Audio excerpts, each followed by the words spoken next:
first met, as I've now told the world, you said to me, you probably don't even remember it, it's like all the good things we say in life, we don't remember it. Or yes. Perhaps you do remember it. It sounds like me, but I can't really remember it entirely. You said to me, we were talking about the role of food in life, and you said, I don't understand how a young couple can begin life by buying a sofa, or a television, or you said, or even a bed.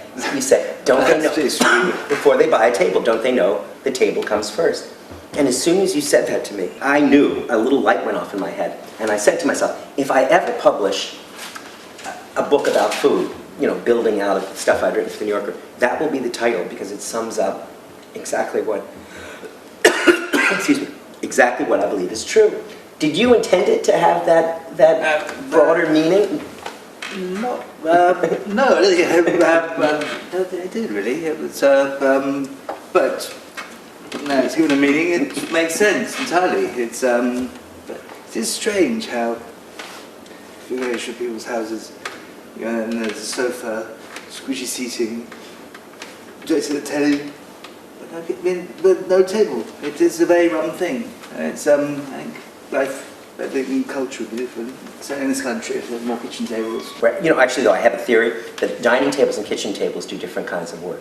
Because the dining table is where we attempt the continuity of tolerating our relatives and dealing with the daily life. Kitchen table, sort of this shape, is where all the real work of life gets done. It's at the kitchen table about midnight, where you're making scrambled eggs for people, and where you hear for the first time, Dad, I'm gay. Dad, I'm getting married. Yeah, it's all those things. Yes, I'm getting married. Yes. Or I'm leaving school. Oh, so reap over their homework. Right, exactly. Yes, exactly. It's it's a healthy mix of things.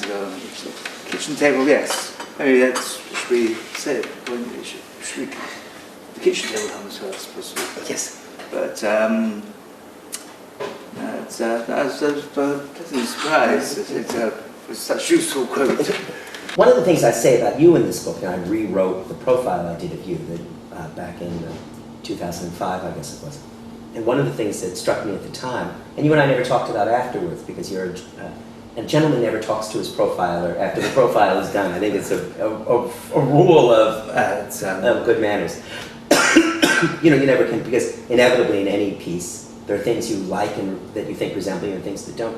Is that one of the things that impressed me so much when we were talking about the philosophy of St. John and of your books and the whole beast and so on, is that it was in a weird way, conceptually, not unlike a form of vegetarianism, in the sense that it put at the center of things an ethical relationship to dinner.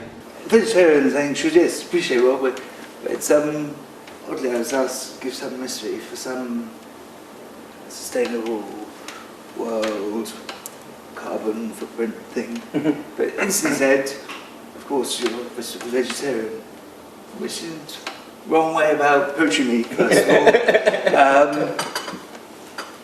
because, and I feel very sorry for the cows at the moment, who have been blamed for farting. The whole thing, right? Cows, the cow fart. I mean, it's part of being a cow. Exactly. It's right. But it seems it's extraordinary. Right. I mean, Paul McCartney saying, I started singing No Me Mondays. That's the worst theory, because surely have good meat Mondays, awful Mondays, but No Me Mondays seem to be the worst way to approach the whole issue. And then again, blame poor cows farting. But spleen Saturdays or something. Spleen Saturdays, it makes more sense. Exactly. No, because it seemed to me that what your approach is all about, and what the what's the right word? The joy of it is that you're saying, as long as we have an ethical relationship to the whole beast, in other words, we eat hooves, tail, hindquarters, spleen, heart, lungs, then we're doing something that doesn't insult the animal, and then we're making the life of an animal raised and, in a sense, born to be eaten, wouldn't exist if we weren't going to eat it. We're making it respectful. We're treating it honorably. I have this theory that you go to a farmer who treats the animal well. We go to a farm, so we see the pigs living little piggy hill to mum outside on a tree, sleep, fantastic. So you're instantly licking your lips, and they get slaughtered very well, humanely, well, as many as you can. Yes. But which is important because slaughter is where you keep the offal, so it has to be done with skill, so the offal isn't contaminated. Then the carcass comes to the restaurant, so chefs butcher it, and they have a relationship with it. So when they cook it, they have a relationship with this chop or whatever, or kidney. They actually butcher the carcass. Oh yeah, so that's vital in the whole process. Because so the chef, when they cook, it's not some nice piece of meat. Yeah. It's something they butchered from the animal, so they cook it with love. It goes out to the customer, imbues them, the diner with love. It's a bit hippy-dippy, I know, but... No, but you know, you said this, and I'm more and more persuaded by it, that you can truly taste in the meat on your plate the difference between a well-raised animal and a brutally raised animal. Yes, I mean, it's obvious, inevitable. You know, a question I never asked you, Fergus, when we were first talking is, did you have difficulty introducing your children to offal? Are they at all squeamish about innards? Well, strange moments.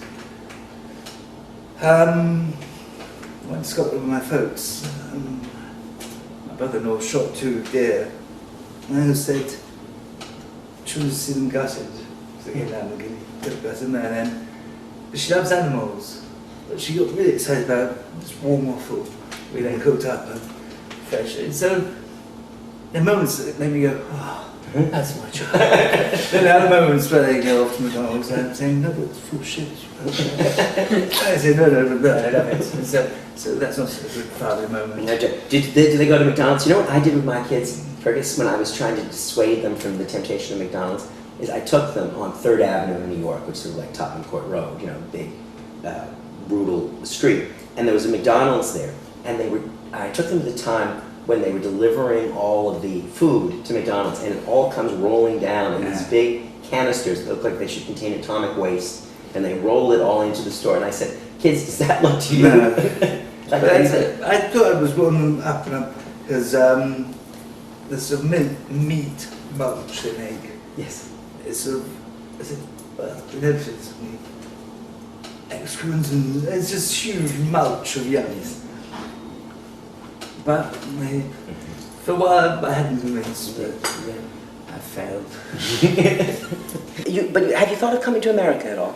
Well, yes.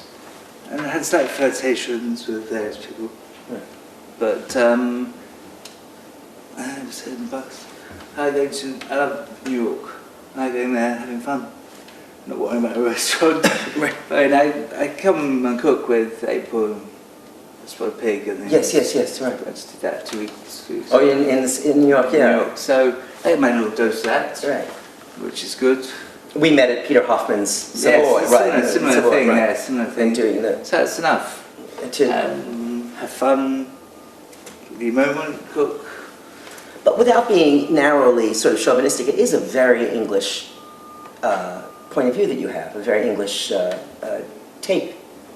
Oh, thank goodness. It would be very wrong if it was Scandinavian or Polish or Right. English. Right. But it's not, I don't mean jingoistic. I don't mean to be sort of, that's last thing I want to be. Right. It's, you know what W.H. Auden once said? He said, and I think it's as true of chefs as of poets, he said, a poet's dream is to be like a village cheese, local but prized elsewhere. yes, that's good. And you're local, certainly, in a point of view, but not narrow, because it's prized elsewhere. In fact, and one of the things I wanted to talk about with you is that one of the things that impressed me the first time you and I met and talked is your love for France, and your feeling that France was still the lighthouse. It's, the only thing about France, square plate seems to be too creepy and Yes, too much. too many square plates. Yes, absolutely. But still, France is fantastic. In Paris. We agreed, I think, that the most beautiful restaurant room in the world is the Grand Beaufort at lunchtime. It doesn't come back much better than that. you know. I mean, it's just the whole business of after lunch, you walk out to panorama. Yes. And it's, you go, Life is good. Yeah, life is good. Life is good. I couldn't agree more. That for me is always from the first time I ever ate there, and I write about it in this book, that the feeling was, this is the way life is supposed to be. You have an exquisite lunch in a sun-filled room surrounded by enamels of beautiful nymphs, and then you walk outside into this beautiful formal garden, and it's never failed me feeling, oh, I can deal with all the other shit now. Yes, because it's fine, it's fine. Life is fine. And you know what's so weird about it is, of course, and I hadn't known this until I was doing the reporting for this book, it's the oldest restaurant. Yes. It's like going back to Olympus or to... There was some royal edict that said you had to have mirrors and a clock and Yes. all these things that one for has. And it still has it. So you're going back. It's like if you're, you know, you're truly going back to the shed, to the core, to the heart, and it's still there, and you can experience it again. I still think that's a thrilling part of it, and The pigeon, Prince Henry III, it's a killer. Yeah, absolutely. Phew.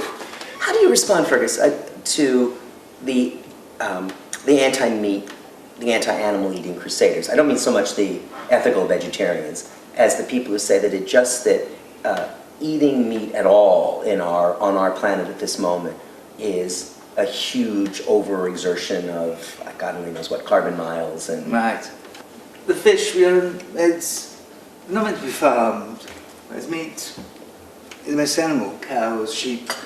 I mean, that's... Are domestic in their first... Yes, so that's why they're there. I mean, Right.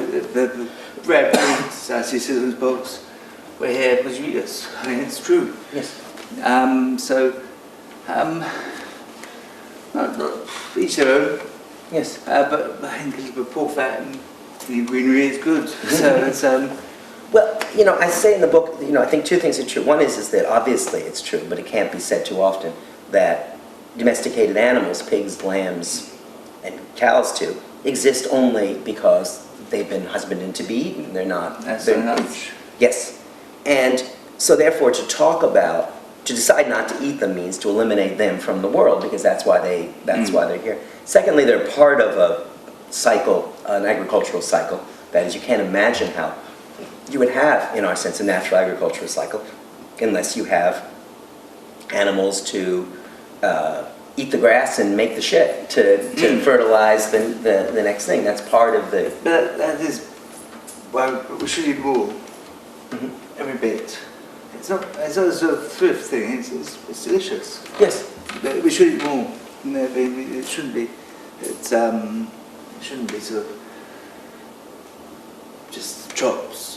I mean, if Pink and plastic, as you cut, right? Yeah, pink and plastic. But chops really have something, because everyone loves chops. So loads of chops over, and I have this image of these fields full of animals with no middles. Because they're all being plucked out. Oh, it's chops out, and that's it. But Head here, rear here, and then entirely missing chops and loin in the middle. Yes, Right. Yeah. It's, which is bad thought. Bad thought. But you still serve some at your place.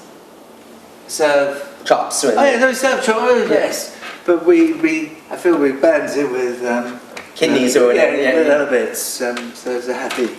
Hopefully. The last question, if I may. Does table still come first for you? Would you still go by those words as your kids get older and you see them move on? Is the ritual of dinner still something that is vital?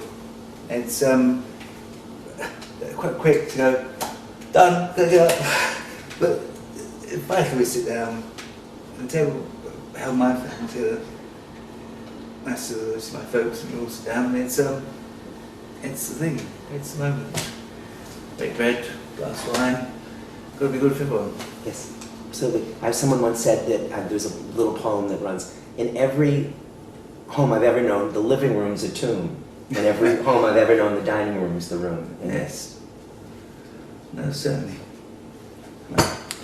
Thank you for Thank you.